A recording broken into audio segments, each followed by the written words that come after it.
Hey, Teacher Mood here.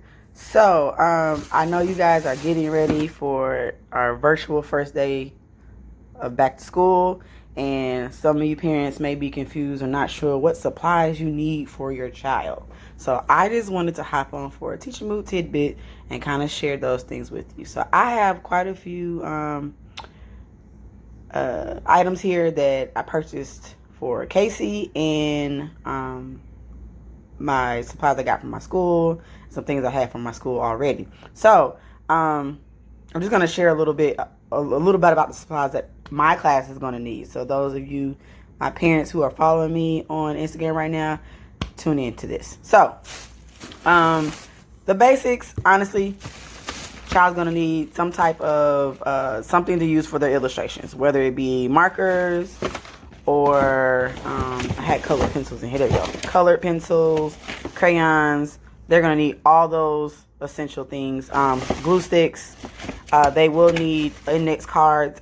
You don't have to get a pack of 3. A pack of 1 honestly should be sufficient enough.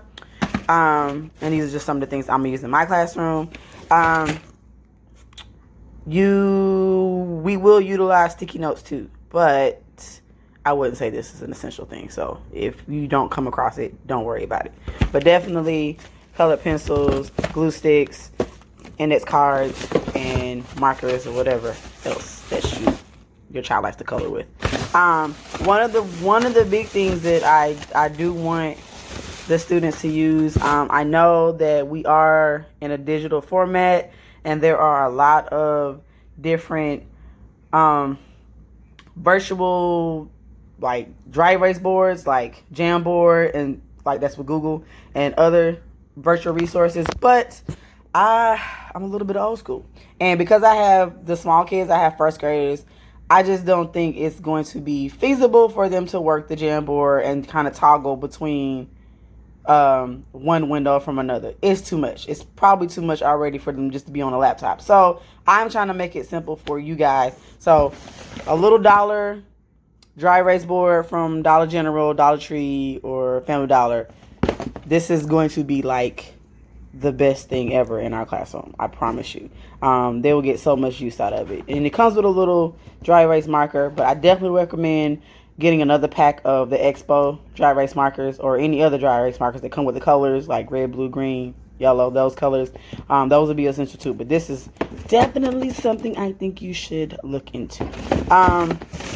Also, what they may need, no highlighters, that's for Casey. Scissors, of course, which they're going to have the glue sticks because they will have art projects and things like that. White notebook paper. For first graders, I would recommend the wide rule instead of the college rule. If you are able to purchase a primary composition book. I do not have one to show y'all. That was probably, I wasn't thinking to do that all the way. But a primary composition book would definitely be useful for them. I say that because the primary composition book, if you Google it and look it up, it has a small portion at the top where the child can illustrate whatever they're talking about or discussing in their writings. So I recommend those for my students because the lines are fat. They're still learning how to form the letters and things like that. So the lines are fatter, and it has the portion at the top that allows them to color, to illustrate. So, but if you can't get primary composition books, they are they're hard to find for some strange reason, and you can only find them for some strange reason when school is getting ready to start back up. So Office Depot may have them, Office Max, any of those office supply stores, whatever, will have them. But if it's not readily accessible for you, a regular old dollar composition notebook from Dollar Tree or General Dollar will do just the trick. Just make sure that you're guiding your child through their writing. Draw a line at the top. They can color over the lines. It's not that big of a deal. I'm just trying to make sure that you guys have all the necessary resources that you can get to, and so that we can make the best of this virtual setting. But that is all the supplies that I have for my class at this very moment that I'm thinking of right now. Because I was going through this box and I was wondering, hey, you guys might want to know what Miss Thurman may need in her classroom. So That's what you need. I mean, it's just that simple. Oh, I forgot pencils. Of course you need pencils.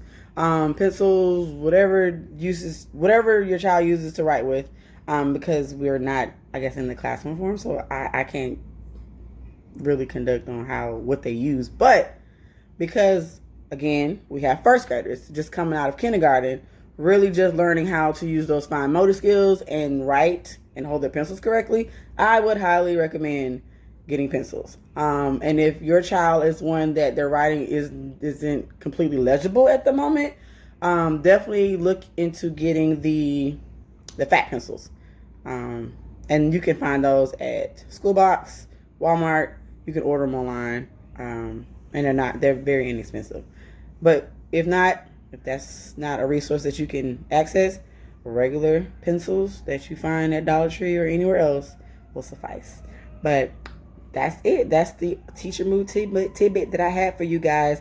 If I come up with anything else that I think would benefit you guys, I will hop on and let you know. So tune in next time when I'm in my teacher mood.